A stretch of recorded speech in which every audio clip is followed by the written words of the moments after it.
Pekka täältä lattialta, terve! Nyt on tultu sitten siihen, että meitsi suosittelee kahta TikTokista löytämääni kappaletta, joten tulevaisuus on sitten ilmeisesti täällä. Joten tänään Kissamies ja Muumiponi. Tää on hyvä.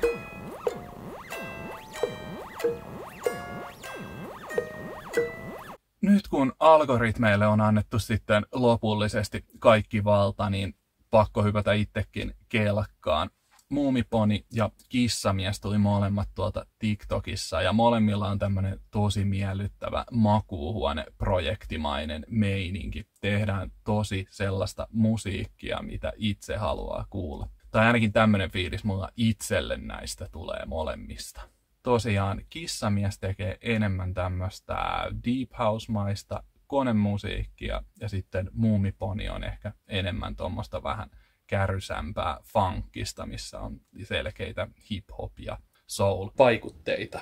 Ensimmäisenä kappaleena tänään käydään sitten lävitte Kissamies-artistin Tervetuloa kappale. Ilmeisesti kaverilla ei mitään aiemmin ole julkaistu ainakaan tällä artistinimellä, mutta ihastui kovasti tähän kappaleeseen.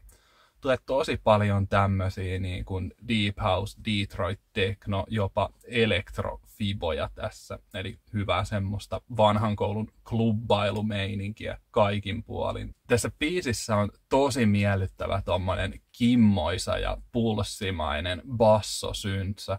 Sanoisin, että se on voitu tehdä jollain Rolandin Juno-syntsalla. En mikään ihan kauhea asiantuntija noista on, mutta muistan ainakin kaverini tuutanneen tuollaista soundia joskus semmosesta syntikasta pihalle. Itseäni ehkä eniten tässä biisissä iskee tuo säkeistön laulumelodia, joka on tosi mukavan eteerinen ja miellyttävän falsetihtava. Minä ja mies falsettilaulu vaan on jotenkin semmonen pari, mikä ei tule ikinä eroamaan toisistansa. Taustalla kuullaan myös tuommoista hieman aavemaista laulusampleja, joka sitten tuo tuommoisen ihan oman fibansa tuohon instrumentaaliin. Ainoat asiat, missä kuulen ehkä hieman tämän biisin budjettia, on toi tommonen se ekan kertsin jälkeen tuleva vähän räpähtävä osio. Siinä pikkusen ne vokaalit kuulostaa jotenkin ohuilta ja semmosilta, että niitä olisi voinut ehkä ihan pikkusen hio. Toinen kohta, missä kiinnitin myös tähän huomiota, oli toi tommonen breakdown, jossa sitten tulee tämmöinen hieman diskantihtava syntsa sisään. Oikein asiallinen koukku, mutta oman makuun se voisi olla ehkä vähän sumusempi ja siinä ehkä kuuluu pikkusen myös siitä, että tässä on tämmöinen makuuhuone-projekti kyseessä. Kaikin puolinta on silti älyttömän miellyttävä tämmöinen vanhan koulun klubbailubiisi.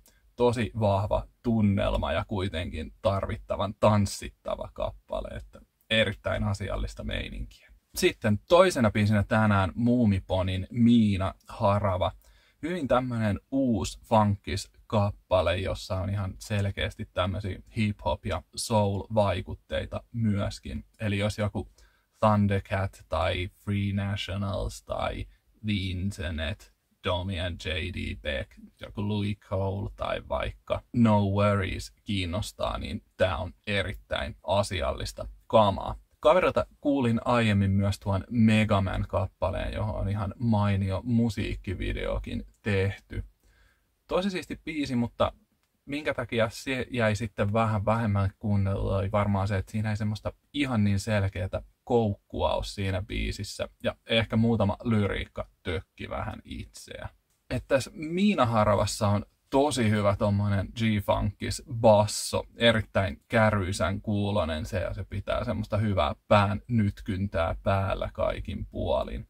Sitten se, mikä tosiaan Mega Manista jäi itselle uupumaan, niin toi kertsi on ihan sairaaloisen tarttuva tässä. Tykkää siitä ihan älyttömästi. Se on erittäin asiallinen. Sitten tää ekan kertsin jälkeen kuultava räppiosuus, josta tulee itselle ehkä pikkusen stepaja vaikka tulenkantajien soppa mieleen. Erittäin asiallista meininkiä jatkuu siinä ja sen jälkeen hypätäänkin sitten taas takaisin tähän mainioon kertsiin. Varsin kompakti biisi siis, mutta tämmönen kesäinen päännytkyttäjä ei ehkä nyt tarvikaan mitään kauheata maratonipituutta minun mielestäni. nämä molemmat biisit oli itselle tosi hyviä esimerkkejä tämmöisestä makuuhuonetuotannosta.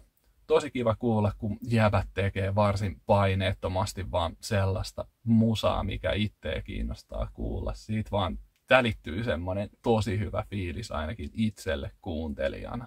Tosi kivaa välillä vaan uppoutuu kamaan, mistä kuulee, että sitä ei ole mietitty, että onko nyt tämä julkaisustrategia kunnossa, jos tämmöinen biisi tulee nyt, vaan on vaan tehty mitä huvittaa ja pistetty se sitten ihmisille kuunneltavaksi. Muita tämmöisiä artisteja, mistä itselle välittyy tämmöinen paineeton ja omaehtoinen tekeminen on toi Ministeri ja Perussastamala ja vaikka Sumuposauttajakin siellä. Varsin erilaisia artisteja, mutta silti toi tommonen tekemisen ilo välittyy heiltäkin ihan ehdottoman hyvin tänne kuuntelijasohvalle. Joten tällaisia biisejä oli sitten käsittelyssä tänä sosiaalisen median ylivallan aikana. Kissamies ja Tervetuloa ja Muumiponin Miinaharava ovat molemmat erittäin hyviä. Joten toivottavasti kuuntelet myös itse.